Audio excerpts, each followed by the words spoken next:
সরকার হয়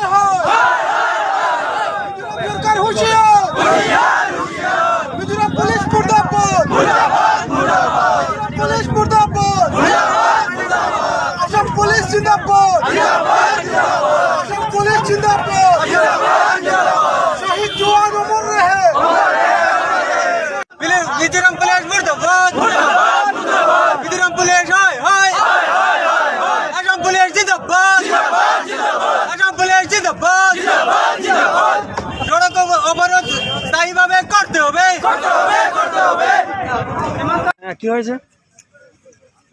আপনারা জানেন যে গতকাল নিজ পুলিশ প্রশাসন এবং সেখানকার স্থানীয় কিছু উগ্রবাদী সংগঠনের কর্মকর্তারা আমাদের আসামের ভূমিতে এসে আসাম পুলিশের সেনা জওয়ানের উপর বর্বরোচিত আক্রমণ চালিয়েছিল এবং এই আক্রমণে আমাদের 5 জন জওয়ান শহীদ হয়েছেন এবং স্থানীয় একজন লোকাল পাবলিক নিহত হয়েছেন।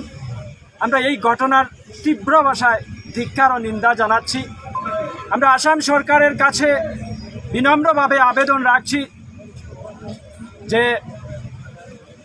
মিজোরাম পুলিশ প্রশাসন এবং মিজোরাম সরকার কর্তৃক আমাদের সেনা জওয়ানের উপর যেভাবে বর্বরোচিত আক্রমণ চালানো হয়েছে সেই আক্রমণের যাতে প্রত্যুত্তর আসাম সরকার সঠিকভাবে দেয় এই অনুরোধ আমরা করছি। তো ওইটা যদি প্রত্যুত্তর না দেন তাহলে আপনারা কি করবেন? আমরা আসাম সরকারের নিকট এও আমরা বলতে চাইছি, যদি আসাম সরকার, আমরা জানি আসাম সরকার তার প্রত্যুত্তর দেবে এবং আমরা যারা জনসাধারণ আছি আমরা কিন্তু প্রশাসনের সাথে, আমাদের সরকারের সাথে, আমাদের পুলিশ প্রশাসনের সাথে আমরা সঙ্গ দিতে তৈরি আছি। আপনারা কোনো সংগঠনের লোক? আমরা স্থানীয় জনগণ, ধলাই সমষ্টির মানুষ। আমরা চাই আমাদের যারা স্থানীয় জনগণ আছেন ধলাই অঞ্চলের, যারা সীমান্ত অঞ্চলে থাকেন, তাদের সুরক্ষা যাতে সুনিশ্চিত থাকে, সরকার এই পদক্ষেপ গ্রহণ করবে। সামনে